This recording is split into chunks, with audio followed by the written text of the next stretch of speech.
Olá, tudo bem com você? Dando continuidade aqui aos nossos estudos em teontologia sobre o ser de Deus, nós vamos agora adentrar no coração desse estudo. Nós estudamos o Deus Uno, Deus um, um só Deus, um só Senhor, uma só fé. Agora nós vamos entender que esse Deus é, vou falar o verbo no singular mesmo, é três. Esse Deus é três pessoas. Você, mas pessoa, teria que conjugar, são três pessoas. Mas já para te introduzir num pensamento e excluir a ideia de três deuses, não, é um Deus que se personifica em três. Isso é capacidade do Todo-Poderoso. Se nós vimos que Deus é todo suficiente, todo por si só, ter a vida em si, ter tudo como ele quiser. Agora a gente entra propriamente no porquê nós existimos. A Trindade é, na nossa limitação, a resposta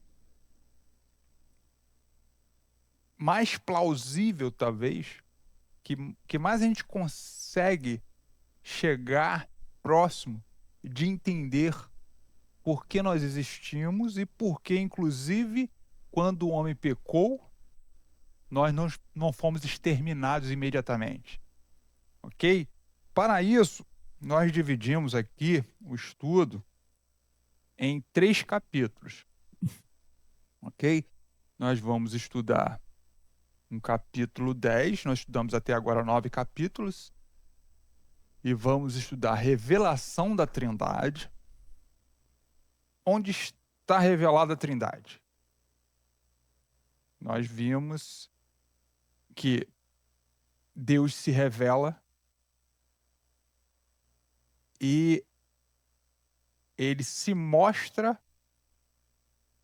e gosta de se relacionar conosco, nos mostrando as suas grandezas. No capítulo 11, nós vamos ver um pouco o desenvolvimento histórico do dogma trinitário. Como que essa questão da Trindade foi trabalhada ao longo do tempo, ok? E no capítulo 12, nós vamos estudar a Trindade propriamente dita, mergulhar mais profundo. Cada pessoa, é claro que o assunto ele vai estar todo entrelaçado. Muitas vezes você vai ouvir, e quando a gente estuda a palavra de Deus, estuda as coisas concernentes a Deus,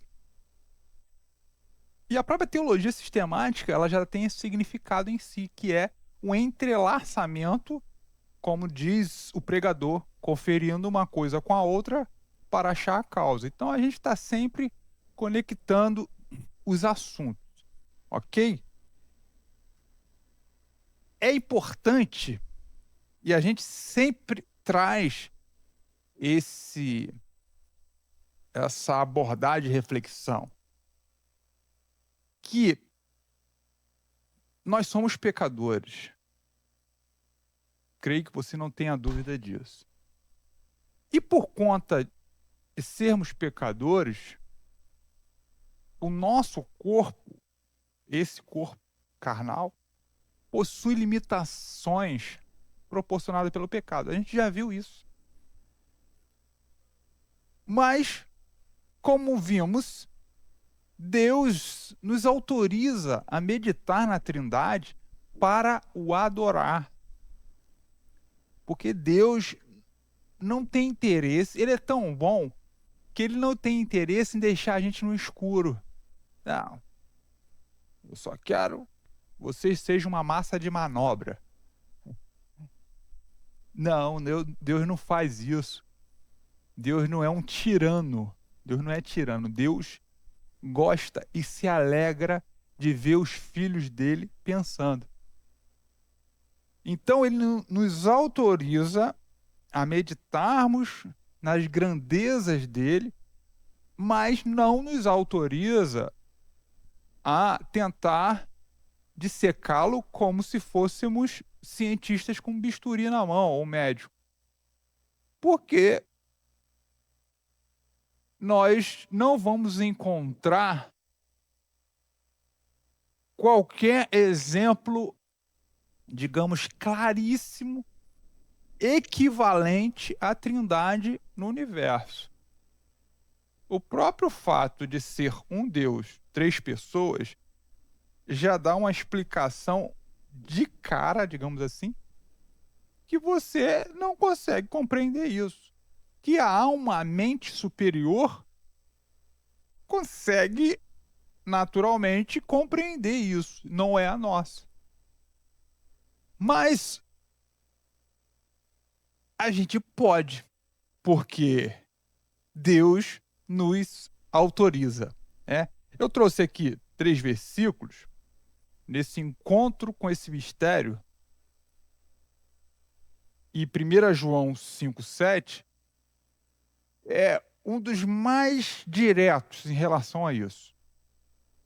É o versículo base, em termos de numeração, né?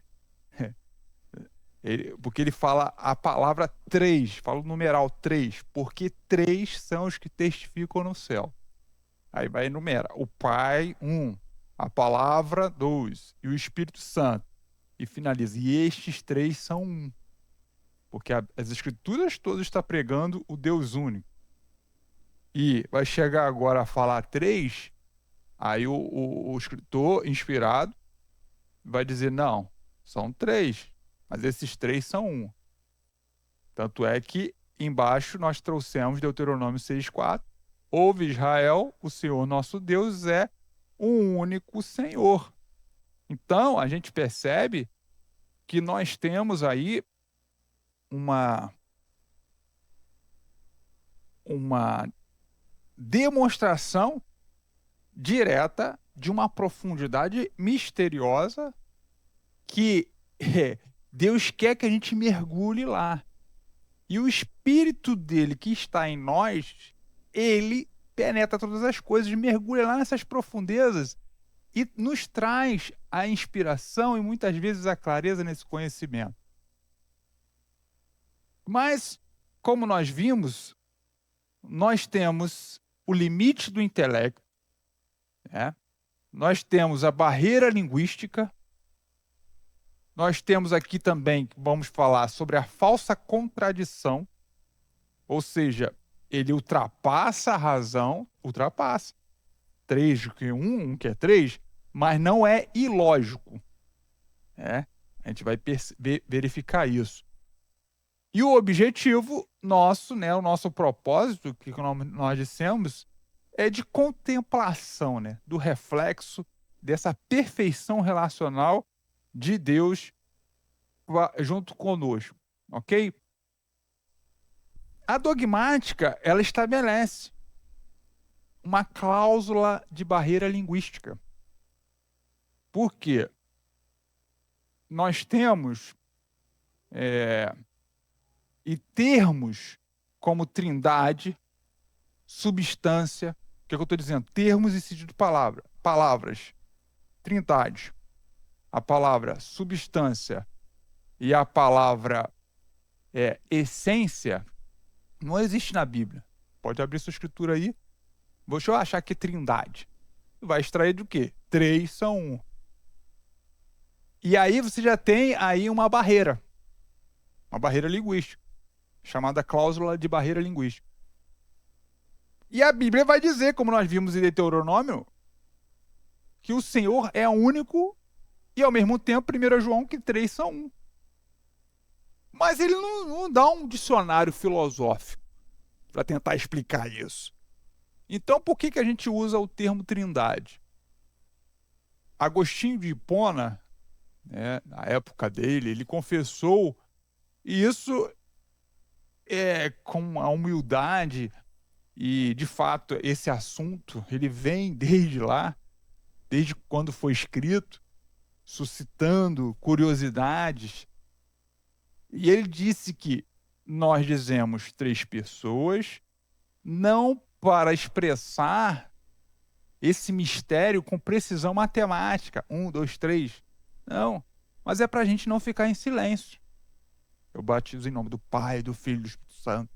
Glória ao Pai, glória ao Filho, glória ao Espírito Santo. As palavras, esses nomes, digamos assim, são escudos para proteger a igreja de heresias. Aí você pergunta, mas professor, dizer que 1 é 3 não seria uma contradição ilógica? E a teologia vai dizer não.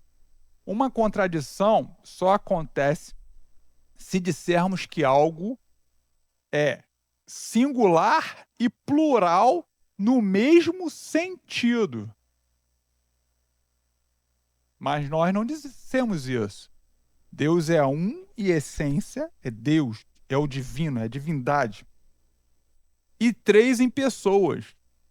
A gente vai ver que, como falamos pessoas, e até as escrituras não usam esse termo, porque no mundo, na sociedade, uma pessoa é tida como, digamos assim, o máximo do ser. Mas nas escrituras não.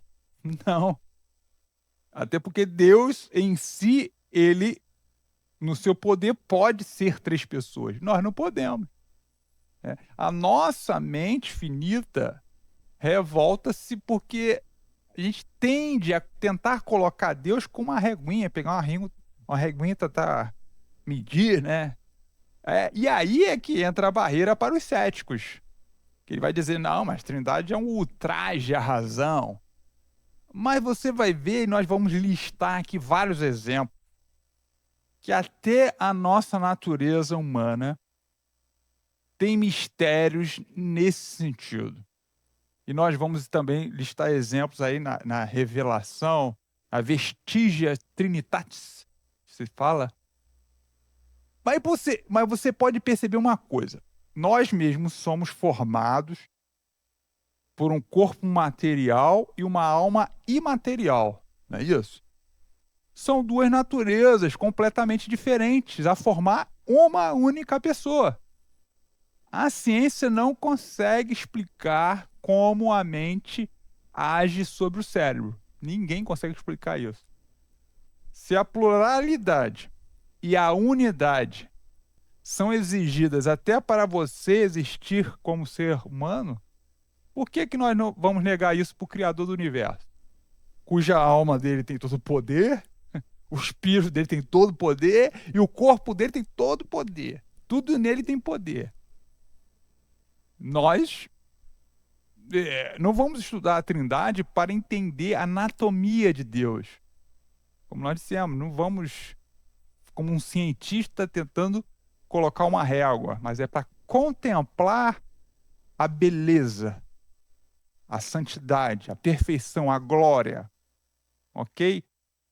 Para fechar essa primeira aula introdutória, a doutrina da Trindade, portanto, não é um quebra-cabeça matemático para ser resolvido pela filosofia, mas é uma indução bíblica. A Bíblia nos induz a interpretar e entender e perceber a Trindade de forma inegociável.